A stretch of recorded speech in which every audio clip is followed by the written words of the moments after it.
This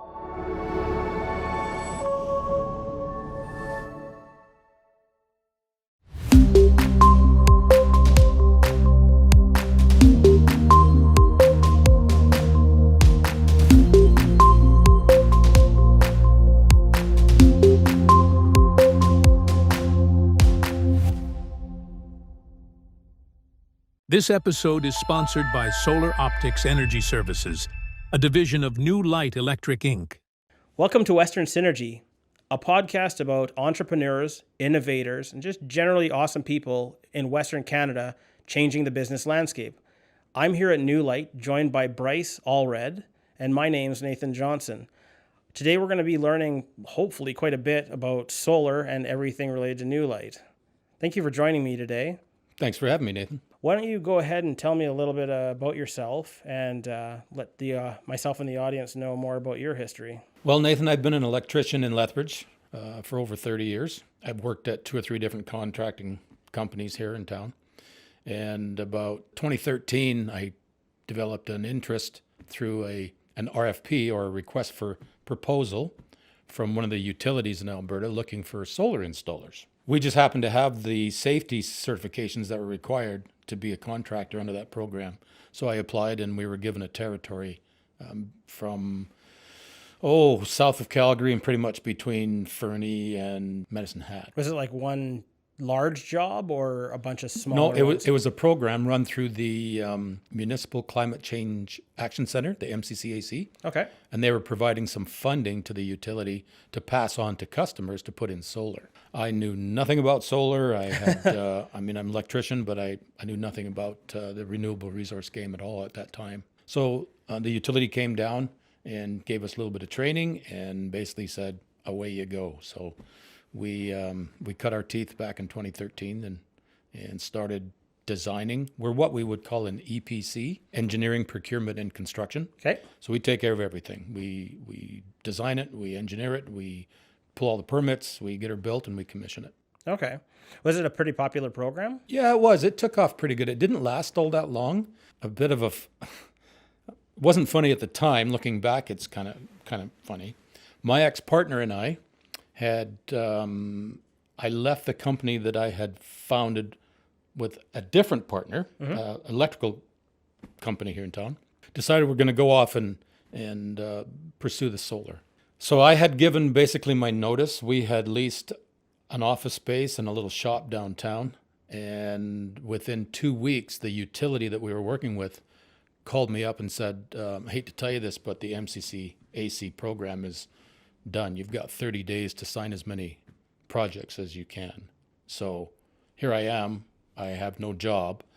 My ex-partner had done the similar thing.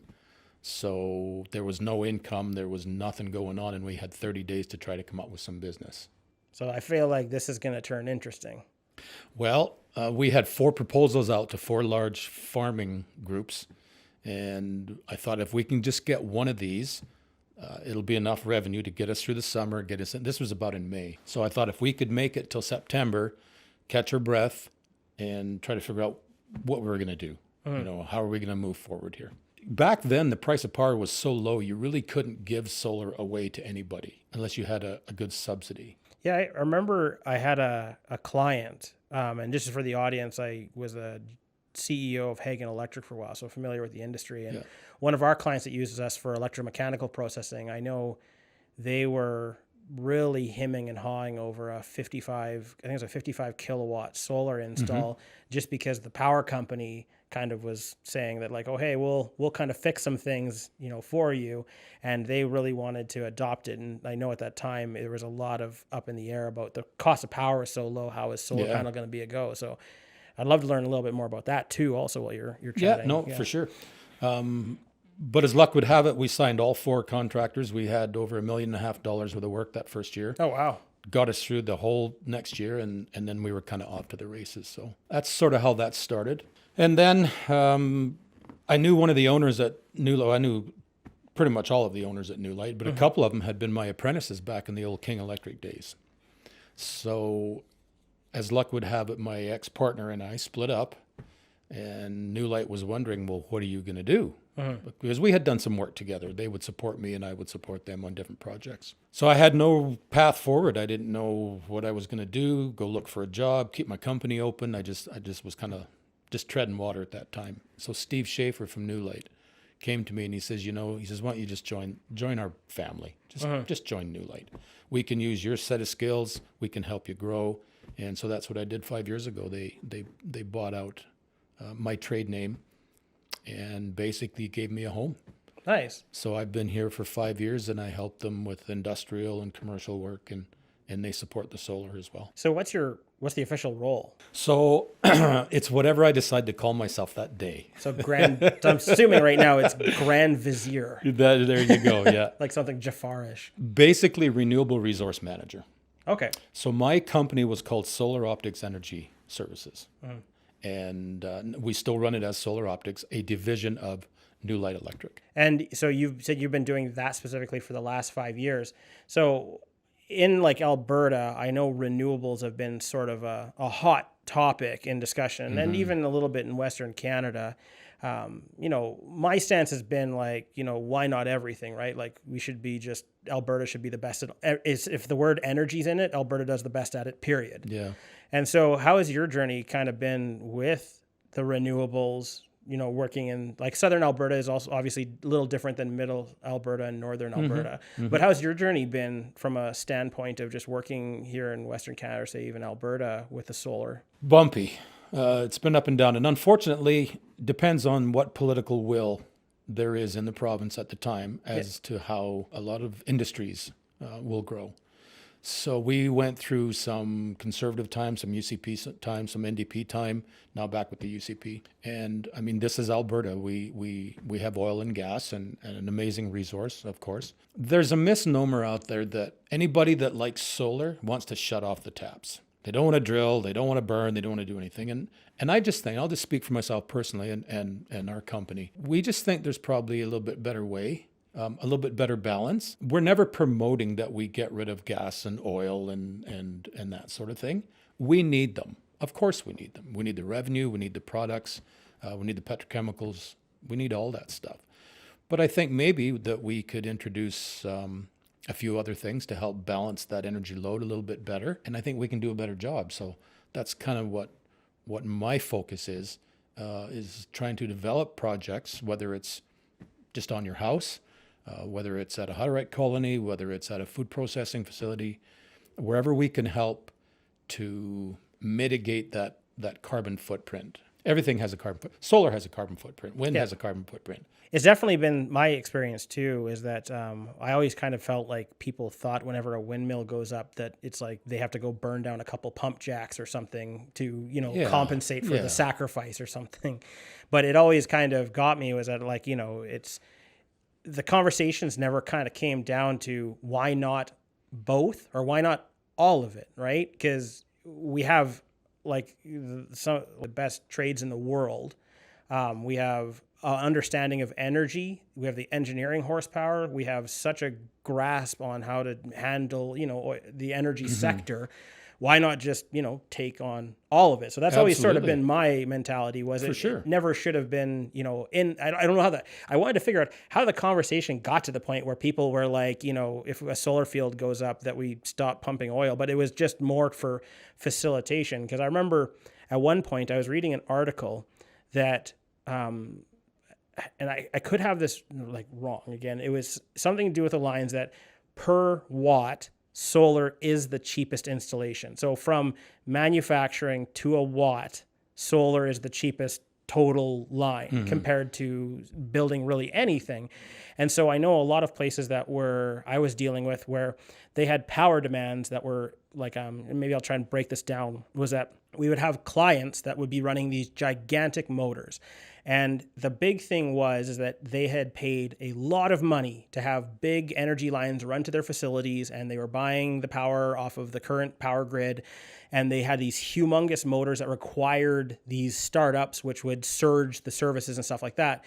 The problem they were having is that if they wanted to add supplementary power, so a lot of people didn't understand that a facility will have, let's say it draws 5 megawatts or something. For them to then say, you know what we want is 1 more megawatt. Well, the issue a lot of people don't understand is they have to go dig up the lines, put in new transformers. They have to do quite a lot to add a megawatt to a facility. And so in some circumstances, adding it or supplementing it with alternative methods is a lot more cost effective and beneficial to the facilities and the operators, which again, long story is that then that money can be going to other things, maybe hiring people, increasing production, all those different things. So the assessment of using solar wasn't always specifically some type of alternative. It was supplemental, was that this facility has a giant empty roof. Can we add power? And it's way more like cost effective, and it makes more sense from a business standpoint. And was this something that you ran into a fair amount, or is what's your I don't know, maybe the average user of solar, where do you find the most overall success for solar installations, I guess is maybe what I'm getting at. It's everywhere. Okay. It's everywhere. Speaking to what you were talking about there, that would be, sounds to me like peak shaving, or, like knocking that peak demand down. Well, we get into a long conversation on how much it costs when you spike a transformer. Absolutely. Yeah. 3 months of absolute pain if you do that. When we started, the price of power was around $50 a megawatt hour, or 5 cents a kilowatt hour if you look on your residential bill. And so you could not produce your own power that low. It would probably cost you anywhere from 7 to 10 cents just to produce your own solar power, because of the cost of the equipment, labor, permitting, engineering, soft costs, all those things. For our audience, what's the cost of power right now, out of curiosity? So right now, we're anywhere between 8.5 to 12 cents. Okay. And it depends what kind of plan you're on. If you're on a fixed or a variable plan, I've seen some prices last December spike to 33 cents. Whew. So you really have to pay attention to your bill, and you got to do your homework to try to find the best deal. So if you can buy utility power cheaper than you can make your own solar power, the only motive you would have to do it is because you're green. You want to do your part. Yeah. And we have lots of clients that are that. I have a 91-year-old customer up in Crow's Nest Pass, and he says for him, it's the right thing to do. He says, I know it'll never pay for itself, but I'm going to leave it to my family, and I have the funds to do it, and that's just what I want to do, right? Now, solar has a huge economy of scale. So if you were to build on a house, you'll probably pay in the $2.50 to $3 per watt range. If you were to build a megawatt on the ground on a farm, you might be building that for $1.50. So the bigger it gets, the cheaper cost per unit, as with most things. Yeah, right? Absolutely. So if we can generate power solar-wise for 4 or 5 cents. The utility price is double that. So now it's starting to make sense. You throw into that, we've got some federal tax incentives. You can sell carbon credits, so you can contact a broker, and for every megawatt hour of power that you produce, you can get paid. So it's kind of starting to get like a perfect storm now here in Alberta. We have a deregulated retail system, so there's lots of competition out there as far as or power retailers.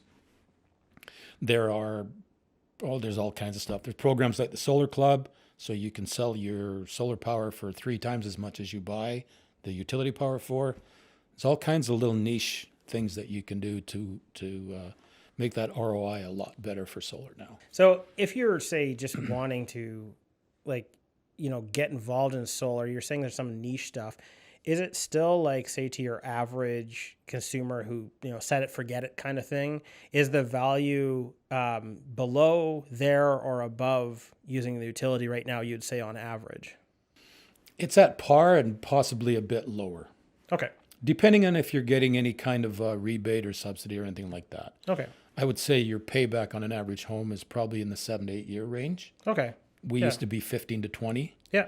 So it's coming down. It's coming down, but it all depends on the price of utility power. Yeah. And that's always been a big circumstance, or a big effect on the circumstance of, getting involved in this type of thing.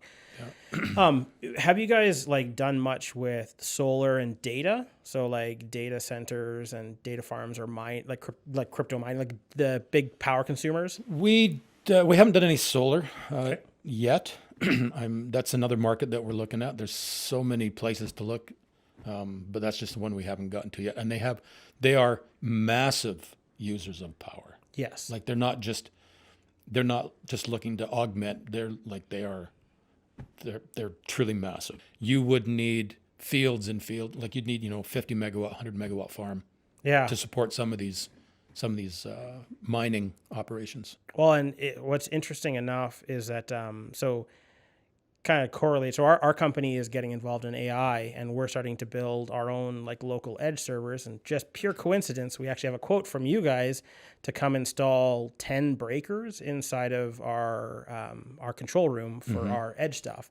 And what a lot of people don't understand is just even those little interactions with ChatGPT and those models, the amount of power those things consume.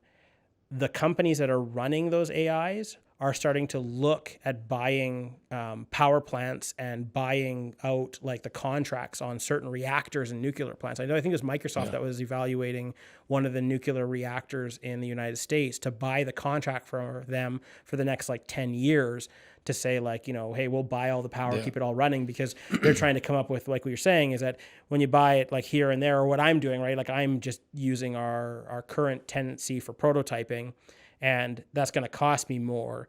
But what they're saying is that like long term, we need to buy this at mass scale because we foresee the amount of power we're going to use to generate these products is going to be crazy.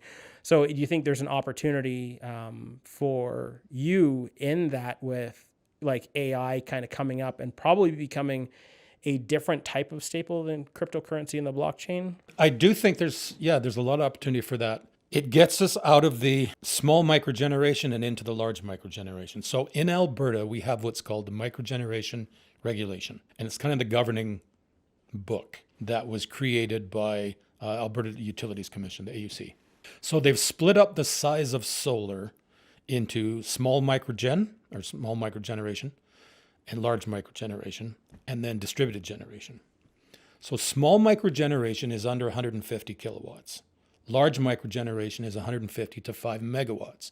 And then you got your utility scale distributed generation. For us, we are in that 0 to 5 megawatt space, because not to say that we're not going to expand and get, we have worked on some utility stuff, but that's just kind of our niche. Yeah. And 5 megawatts may be large enough to help outfit a small crypto operation. Yeah. I don't necessarily know that it's going to be big enough for what some of these companies are looking for. Yeah. Power draw wise, I would say like, arguably it just depends on scale, but I would say that like crypto and AI kind of have the same, I would say, physical space to power draw. So like what you could fit in, say, a CCAN for AI and crypto probably are close in power consumption. So they would be similar. There's an opportunity for example, Amazon or Walmart or Microsoft. They will enter in what's called virtual power purchase agreements, virtual PPAs. So a developer would go to typically a farmer, and say, we want to lease X amount of acres, might be 100 acres, might be 1,000 acres, might be 7,000 acres. And they will propose to put up a solar plant. That power will locally get connected to our transmission distribution lines here in Alberta. However, the client might be in California. Yeah. Might be in Stockholm. He could be anywhere around the planet. And it's just virtually moving numbers. You're making power here, you're consuming power over here, but the dollars and cents just travel back and forth, just like the electrons. Right? Okay. Yeah. So, and that's all about, well, it's being green, but it's also about offsetting carbon footprint. So carbon is a market.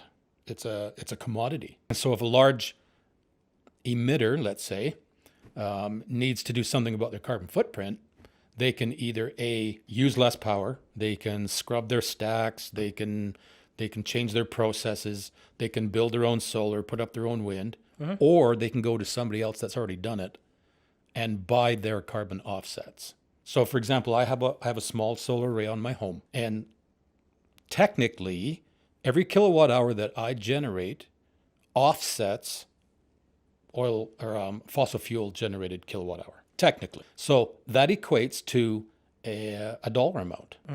and it's an open market that you can buy and sell those. Now, mine's too small to do anything with, so I would contract a broker. He would amalgamate mine with 1,000 other small clients. Now he's got a block of carbon offsets. He takes them to market and sells them, and then we all get our little piece. Okay. So in that circumstance, then, like, say, I guess maybe a two-part question. So the first question I'd have is, with the carbon offset and sort of let's just say the current future outlook of the way things are, where the carbon reduction system, let's say, that's within Canada at the moment, is effectively the balance that is that I, as Nathan Johnson, drive my car around and I produce a little bit of carbon, and then the big operators who are producing a ton of carbon are going to have to pay more. So I use a lot less carbon per capita than those big operators do. So they're being asked to pay that. With that offset and the amount that they're being asked to pay or compensate for, does it make just, say, installing a solar farm a profitable thing? So like if you just went and set up a megawatt worth of solar panels, would the carbon offset plus the price of the power pool and everything, would that be a profitable business? That's why they're doing it. Okay. You bet. Okay. We've got farms in Alberta. In Claresholm, there's one around 160 megawatts. Okay. Out by Lomond, there's one that's around 450 megawatts. So you're talking, That's some big numbers. $1 billion Yeah. pushing Yep. right into that neighborhood of money. These are investments made by developers and investors globally that are looking for stable long-term returns. So investors have a mixed portfolio. Yep. We all do. Yep. And so, you've got your high risk, high return, low risk, lower return, and your middle of the road stuff. So solar is a generating asset. So I think if you look at any market, and the price of power is just like the stock market, it goes up and down hourly, changes, right? But if you look at it over time, it's going to increase.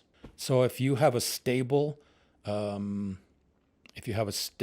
generating asset that you don't have to put anything into, the sunshine's free. There's some maintenance that goes into it, right? It's got a lifespan of 25, 30 years, etc. That is a profitable venture if you're willing to wait the time. Yeah, and that sounds like all investments where. Well, basically it is. Yeah. I mean, the ROI, the payback on a solar farm may be, and I haven't really done the numbers on those big projects, but I would guess you're in the 5 to 6, 7 years. Right? Yeah, that's maybe a little bit longer, and then you've got 10 or 15 years of cash flow, positive cash flow.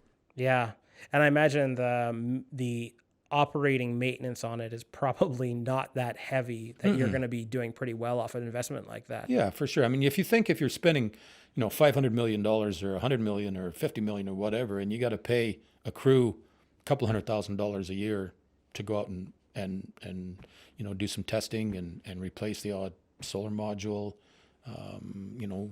clean them, that sort of thing.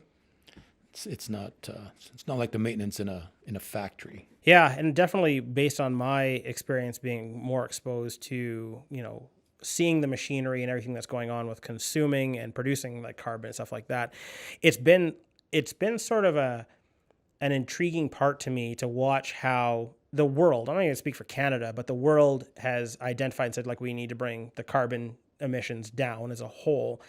Do you think that the carbon, with the carbon reduction system in Canada, that it could just be profitable reducing carbon? Like, so not just generating the power too, do you think it could get to a point where solar could just run itself on just the carbon reduction part? Like, 'cause the truth is that I don't understand the numbers completely. So I just, from your experiences, you think it's possible that in 5 to 10 years, maybe just on carbon reduction alone? It all comes down to the political will, who's going to be running the show.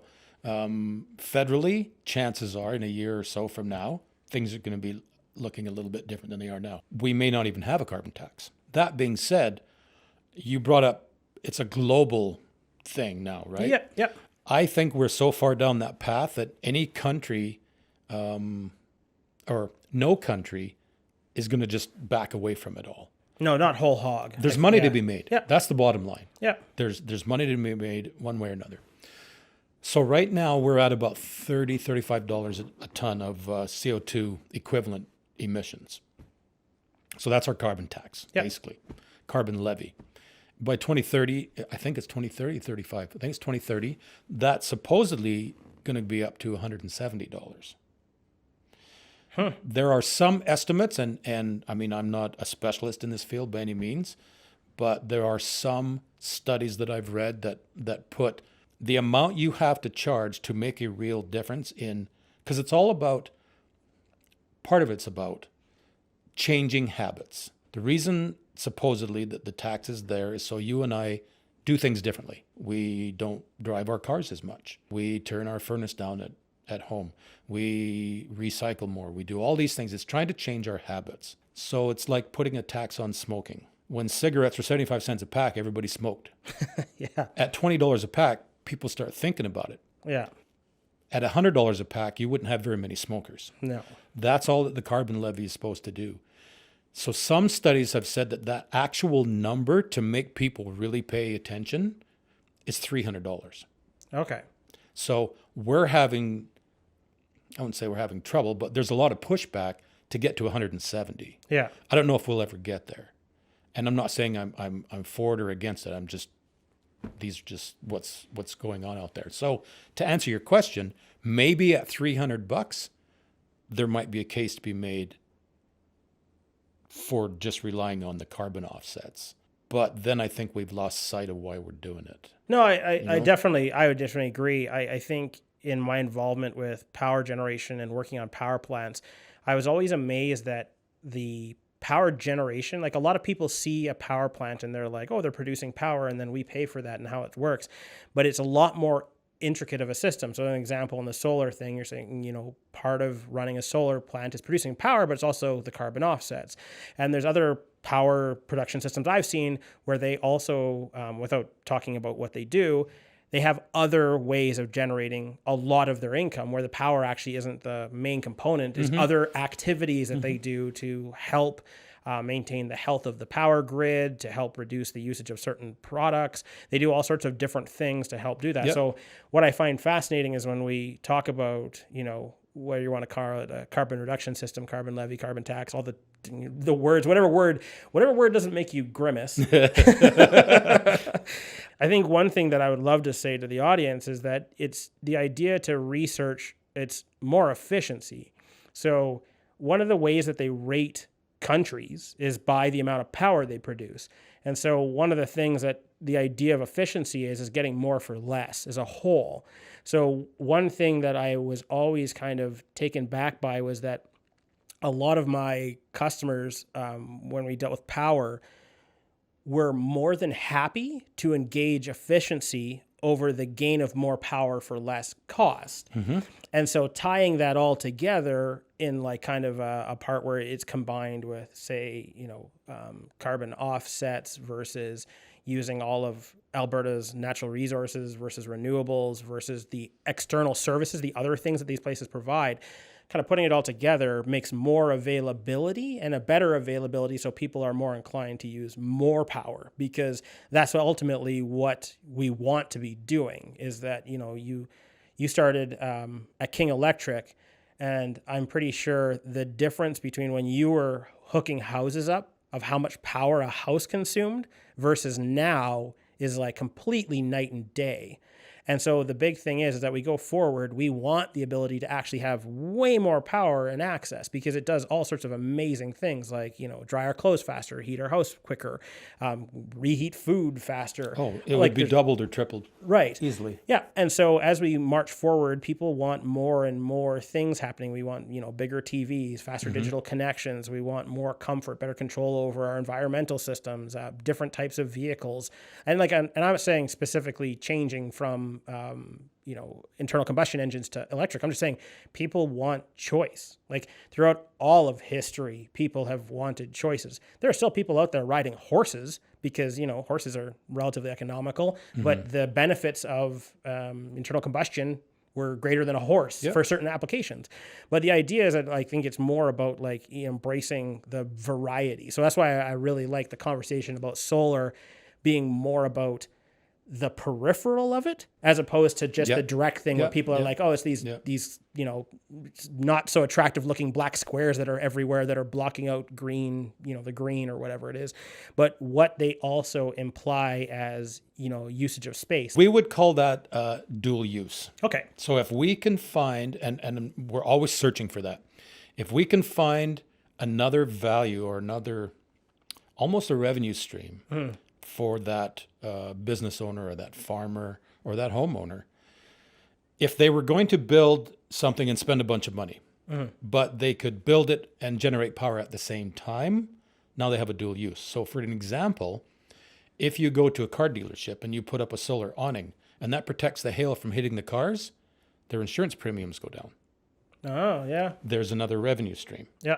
The loss of inventory from hail damage. Go to Cardston. Go to the Ford dealership in Cardston, what happened to them about 12 years ago. Yeah. Took out their whole inventory, right? Now they actually have bird netting over top of their cars. So it's things like that we can do. However, solar awnings are incredibly expensive. They're twice as much money, if not more, than putting it on your roof. So you got to find that happy medium, right? Does it actually offset, like, is there enough of a dual use to offset that extra cost?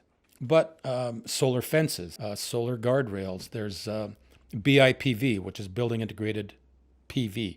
PV stands for photovoltaic. A lot of people have told me, I don't know that solar is quite ready yet.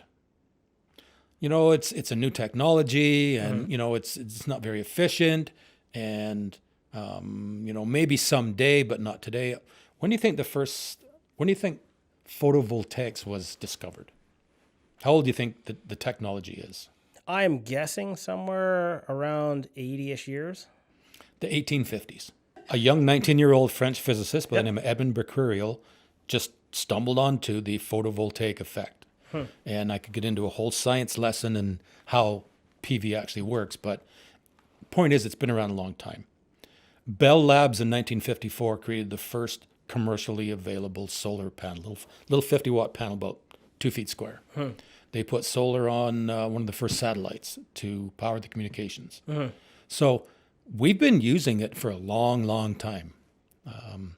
So it's not, when it gets here or when it's going to be ready, it's here, it's ready. Is there any kind of overall goals that Neu-Lite and the solar division have for your division and everything that you're doing that you guys would like to sort of accomplish here in Western Canada over, say, the next 2 to 5 years? One of them, and it's always been one of my goals, is education, because there's so many myths surrounding the technology or I don't even know technology, the industry. Yeah. So when we had the solar boom, and we're in the middle of it in Alberta, a lot of cowboys came to town because Southern Alberta is the 6th best solar resource on the planet. We are on par with Florida. We have 333 usable sun days per year. Oh, wow. Solar doesn't like the heat. It likes cold and clear. Well, that's Southern Alberta. So between Saskatoon and Lethbridge, there's a little triangle down in there, and we have an amazing resource. Educating the public to what to look out for. I mean, we're always posting on social media, watch out for this, watch out for that. And when I go visit with customers, I always tell them, go get 3 or 4 good quotes from reputable companies and then make your decision. Who you're comfortable with, who's got the best quality, maybe not the best price, because it's not always price driven, but who's going to give you the best quality for your dollar, who's going to support you, who's going to be here. So education is really one of my goals to, and hopefully, this podcast is all part of that. I had some goals about, I want to build this size of a solar farm. Well, knock that off. Now I want to build this size. Oh, knock that off. Yeah. So that's a moving target. I appreciate you taking the time, and you were saying you want to get the education out there. You definitely educated me a lot on just everything when it comes to solar and even learning more about Neu-Lite. I know Neu-Lite's a bigger name here in where we are. It sounds like you guys have an incredibly bright future. With their attitude towards team members and how to treat people, customers, how to treat them, suppliers, how to treat them. They've come a long way since wiring houses and Walmarts. Neu-Lite's been around since 1975. So now they have a big industrial presence. They have a big automation presence. We have an engineering presence. We have a renewable resource presence. They're going to be around for a long, long time, and it's fun to watch them. No, that's awesome. Well, thanks for coming on the podcast. I really appreciate you taking the time. Thanks for having me. Yeah. It was a lot of fun. No, it was awesome. I appreciate you sharing all sorts of different stuff with us, and I hope everyone learned a lot today. It was a pleasure. Mine as well. Thank you.